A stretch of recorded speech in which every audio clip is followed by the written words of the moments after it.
Oh, Lord. Lord, be a shield. Be a shield. I'm your client, Rasha.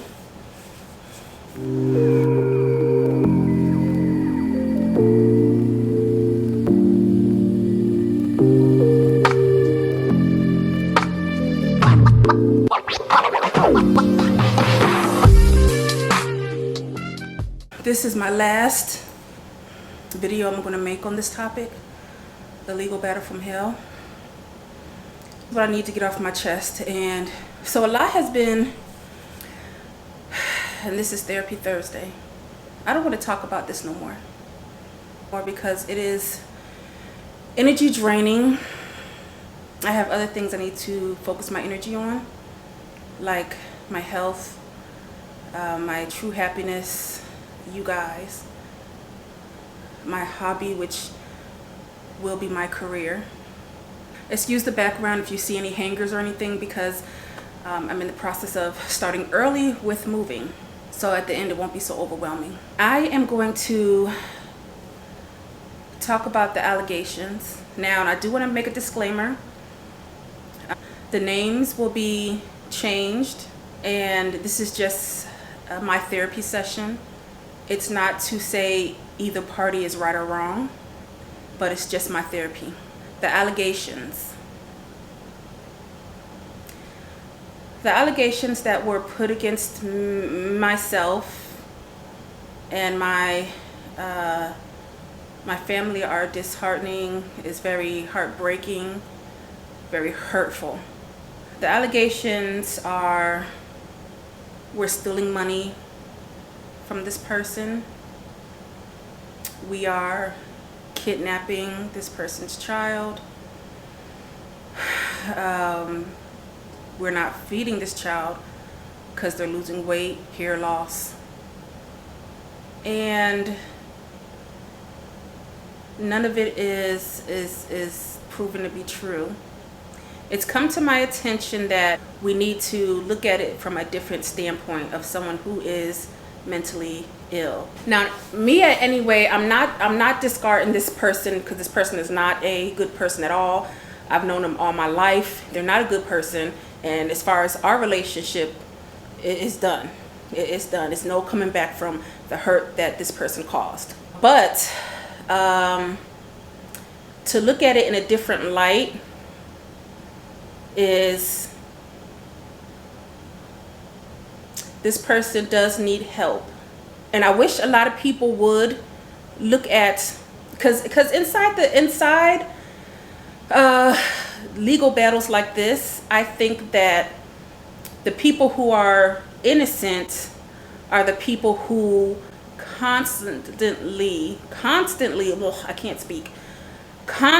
have to prove themselves truthful, have to prove themselves to be honest. The people who are the actual victims of things like this always have to prove ourselves. But the person who is doing the harmful stuff doesn't seem to have to take responsibility or prove themselves at all, which is kind of backwards to me. This is just my perception. If you have someone who has done something to a child because of their mental state. Okay, so I'm trying to think of ways to think about this. Now, on my perspective, my part, on my half, how much is enough? How much is enough? How much are we supposed to keep taking from an individual that does not want help, who does not think that they need help?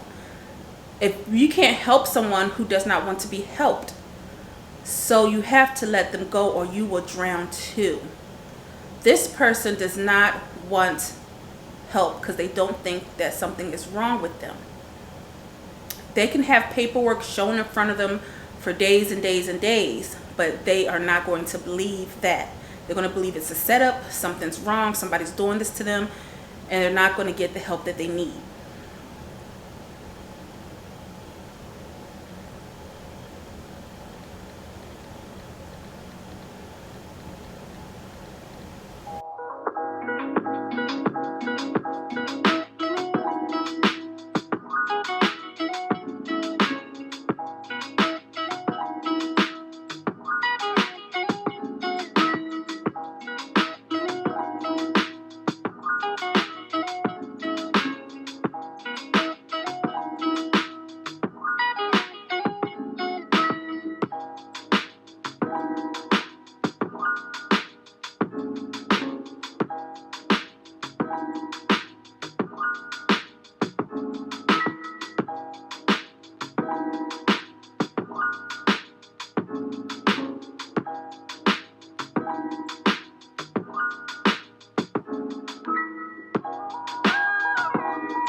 So there we go. What I'm saying is, whatever the court decides, it will be in the cards. I think that Darla, the mother, has got to, she's a narcissist, like point blank, period. And there's a lot of kids who do have narcissistic parents. I don't know how the courts will determine abuse levels, because you have many types of abuse. You have emotional and mental abuse, and you have physical abuse. Abuse is abuse to me.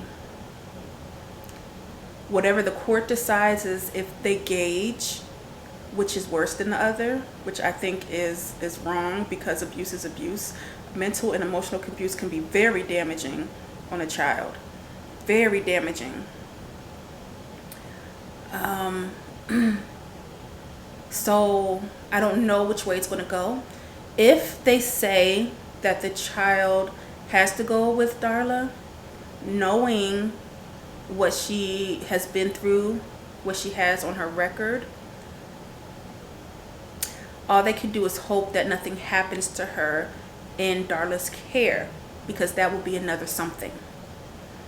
But if they go to counseling on a regular basis and it's documented, and they both try to see what's going on,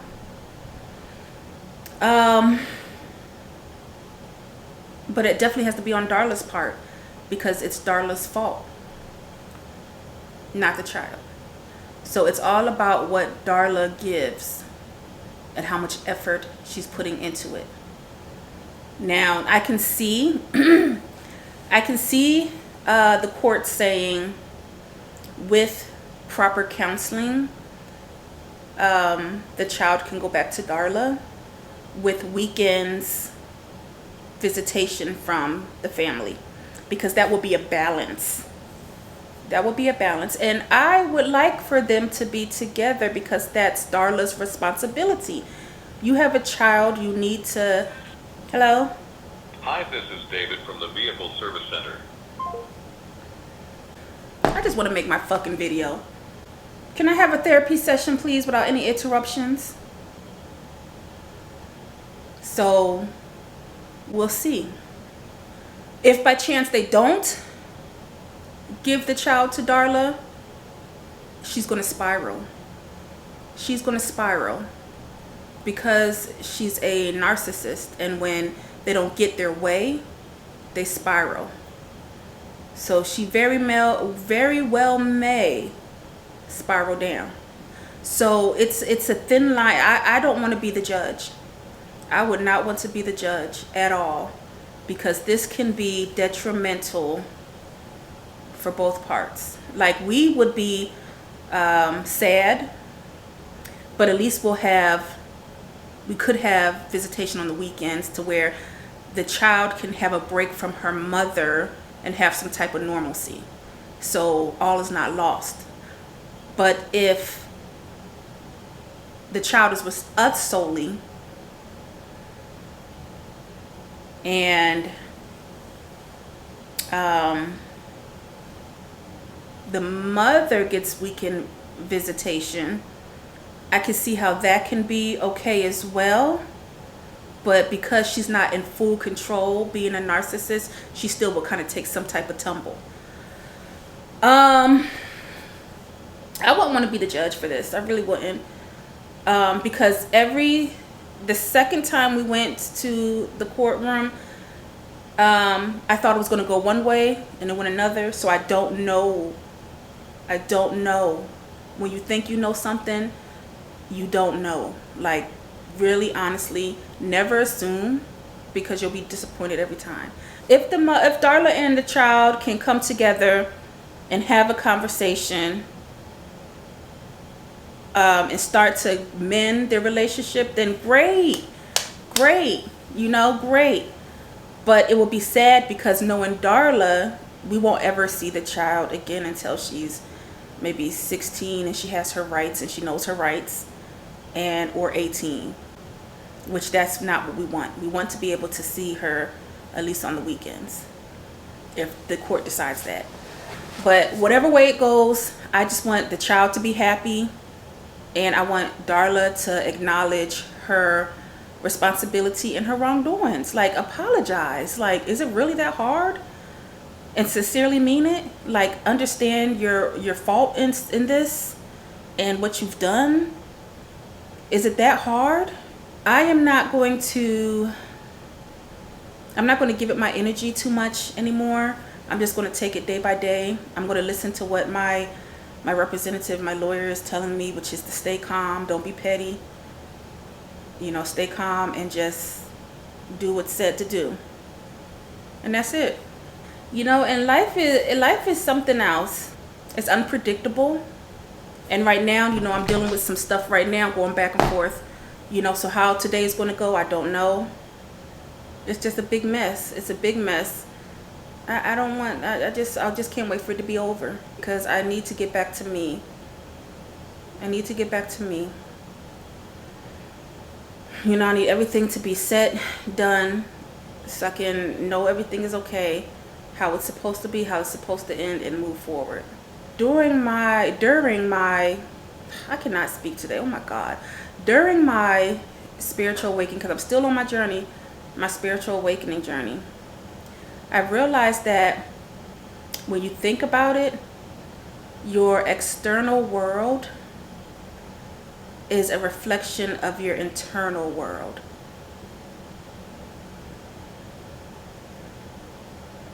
Let that sink in. Let's have a moment of silence.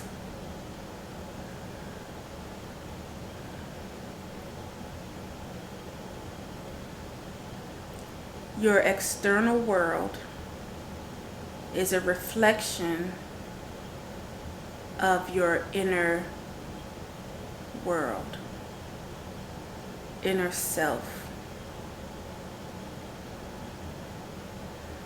So whatever that means, in my interpretation, that means that everything in life is a projection. Everything in life that you're seeing is a projection of something internal. Am I a yogi, right? Am I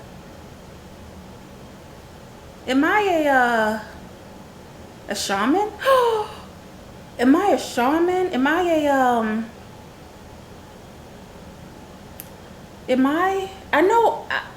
Listen, let me tell you something. I've been on my shit. I've been on my shit. Like, don't play with me. Don't play with me. I'm on my shit. Like, wow. So, we're going to see how today goes. Today is visitation. Honey, today is going to be a hot damn mess. Today is going to be a hot damn mess. And that's time, people. That's Therapy Thursdays.